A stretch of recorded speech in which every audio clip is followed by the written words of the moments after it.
Constitucionalmente hablando, el podcast del Centro de Estudios y Difusión del Derecho Constitucional. Un espacio de reflexión e intercambio de ideas sobre la jurisprudencia, los derechos humanos y la consolidación de la cultura constitucional en el Ecuador. En el capítulo anterior dialogamos con Milton Velázquez, juez de la Corte Nacional de Justicia e integrante de la Sala Especializada de lo Contencioso Administrativo, sobre la constitucionalización del ordenamiento jurídico a través de las altas cortes de justicia. En nuestro 9º episodio conversamos con el profesor doctor honoris causa Rudolf Mellinghoff, ex juez del Tribunal Constitucional Federal de Alemania. En esta ocasión abordaremos temas como el papel de las juezas y jueces constitucionales en las democracias contemporáneas, la influencia política y constitucional de las altas cortes de justicia, el cumplimiento de los principios de Bangalore para la conducta judicial y el equilibrio de los derechos y limitaciones en la libertad de expresión de las juezas y jueces constitucionales, y la experiencia académica como factor para evaluar su imparcialidad. Bienvenidas y bienvenidos. Buenas tardes, bienvenidos al podcast Constitucionalmente Hablando. Este podcast que vamos a tratar de desarrollar en idioma inglés con el profesor Rudolf Mellinghoff. Muchas gracias por recibirnos. Thanks for taking our request. I'm gonna read the introduction in Spanish if you let me. Profesor Rudolf Mellinghoff es miembro desde el 2010 del Grupo de Integridad Judicial. Fue presidente del Tribunal Fiscal Supremo Federal de Alemania entre 2011 y 2020. El profesor Mellinghoff estudió en la Universidad de Münster y realizó una pasantía, perdón la pronunciación, Baden-Württemberg. Fue nombrado juez del Tribunal de Finanzas en 1989. Posteriormente fue jefe de unidad del Ministerio de Justicia de Mecklenburg-Vorpommern de 1991 a 1992, juez y presidente del Tribunal de Finanzas de Mecklenburg-Vorpommern Occidental de 1992 a 1996 y como segundo cargo a tiempo completo, juez del Tribunal Administrativo Supremo de Mecklenburg-Vorpommern de 1992 a 1996. También fue miembro del Tribunal Constitucional de Mecklenburg-Vorpommern, juez del Tribunal Federal de Finanzas en el 9º Senado, juez del Tribunal Constitucional Federal Alemán entre 2001 y 2011, y en 2011 fue nombrado presidente del Tribunal Fiscal Supremo Federal Alemán. Profesor Mellinghoff es presidente de la sección alemana de la Comisión Internacional de Juristas, recibió un doctorado honorario en la Universidad Ernst Moritz Arndt de Greifswald y es profesor honorario de la Universidad Educard Caris en Tubinga. Welcome, Professor Mellinghoff. We're very, very happy to have you here. And we know you have just gave a lecture on judicial conduct. Yeah. But I wanted to know about your experience as a judge and as a constitutional judge. So, based on your experience in multiple courts, how do you understand the role of judges in contemporary democracies? You know, in a stable democracy, you have three powers of state. You have the executive, you have the parliament, and you have the judiciary. And the highest court of the judiciary in Germany is the Constitutional Court, who looks over the constitutionality of laws as of the acts of the executive. So we look whether the constitutional law is amended in all these cases. And I think that's very important to enforce the constitution in a country, especially human rights and also state organ matters. Is it generally asserted that high courts exercise significant influence on decision makers through their case law? Considering your experience as a judge of the Federal Constitutional Court in Germany, to what extent should courts be aware of this power and prevent it from exceeding the scope of their attributions? Judges shouldn't exceed their powers, of course, and they have to look themselves about that. First of all, I think every judge should be aware that he has a lot of power, not only if he is a constitutional court judge and influences the interpretation of the Constitution. Everyone who is judge and puts someone in prison has a power which is enormous. So he must be very careful and very wise whether he puts his power into place or not. And as you say, the court of highest courts, they influence not the decision makers, they influence the interpretation of the law.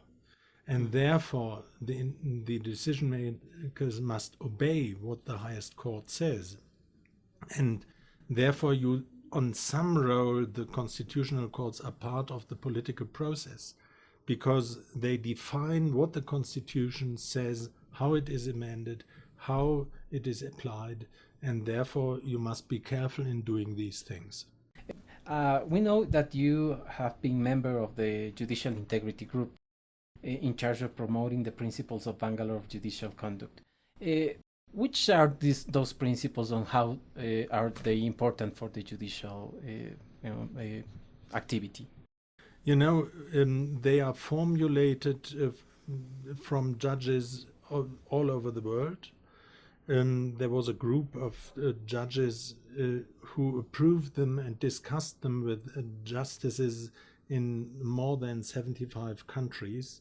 And out of there were the 6 principles of the Bangalore Principles to apply, like independence, impartiality, conduct, and so on. And everyone should obey these guidelines. And even 3 major UN institutions says that these are the guidelines how to be a judge. Okay, and about I think among those principles, impartiality is one of the most relevant, at least for me. In practice, what mechanisms should be implemented to ensure that their functions, when judges comply with this principle? First of all these principles are addressed to the judges themselves.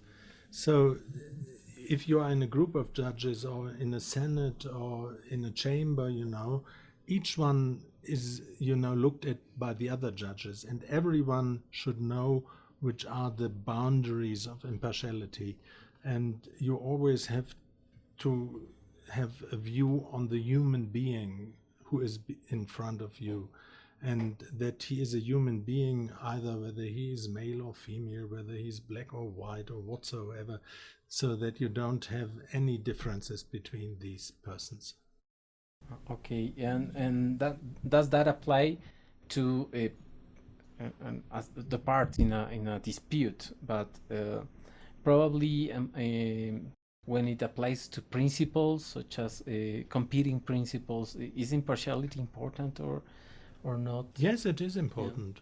Yeah. Or, if you have always in constitutional law, if you have even human rights, the human right is not standing above everything. You always have contrary human rights of other people. Mm-hmm. So you always have to wait and always have to think which is the higher one. Do you think of an example where it's that you can think of as a good practice in a country where impartiality is well regulated, like in perhaps in Germany? How do we ensure that? First of all, it is written in a codex, mm-hmm. which the judges should give themselves, and then in this codex they outline what they understand about impartiality, okay. And then they have to obey these guidelines. And then you have an ethic committee, and then if there are doubts about it, you ask either them or someone went to the committee and asked you whether that is okay or not. And the constitutional judges here in Ecuador, I don't really know about Germany right now, but often have an academic background. In many cases, that is the reason why they are appointed. As academics, they hold strong opinions about several topics. Do you think their past academic experience should be taken into account when evaluating their impartiality? I think at the beginning, no judge is coming to a court without having said nothing. Whether he is a lawyer, whether he is a university teacher, whether he is an executive people, everyone has said something. So I think it has to be taken in account of those who select the judges. If he is at court, there is no reason that you should look back what the people have written and to say, he has written about, let's say, childhood, and therefore he is not allowed to judge about these cases. There's no reason about it. Yeah, they are experts in the topic, so their opinion should be seen. Yes, but no judge at these highest court is judging alone. At the Constitutional Court, there are 9 people, 9 persons, 9 judges, and they are weighting all the arguments. And they should at least also weight in strong arguments. And, the better the judges, the better are the judgments. Okay, that's a tough question for Ecuador, because we tend, I think in most Latin American countries, the not just impartiality but also independence is at stake. But why is a judge not independent if he has thought about things before?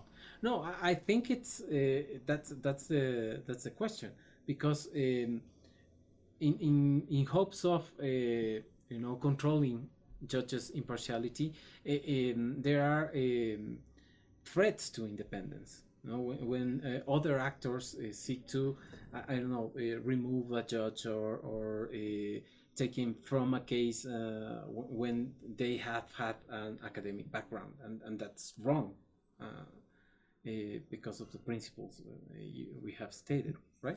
I wouldn't say that it is wrong to have an academic person on the bench. No. We have that in many countries, and even if he has a strong opinion, I don't think there will normally a bias by that. He's then in a role of a judge, and then he have to weight in the different arguments. And I trust in a judge to weight in these arguments. And as a last question, as civil servants, due to their delicate functions, judges are regularly subject to public scrutiny.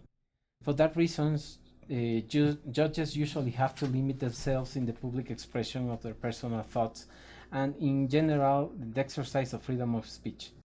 In this regard, in your opinion, how can judges balance the exercise of their rights and these limitations? I think every judge who is on a bench knows that he is not able to speak about any case before the court.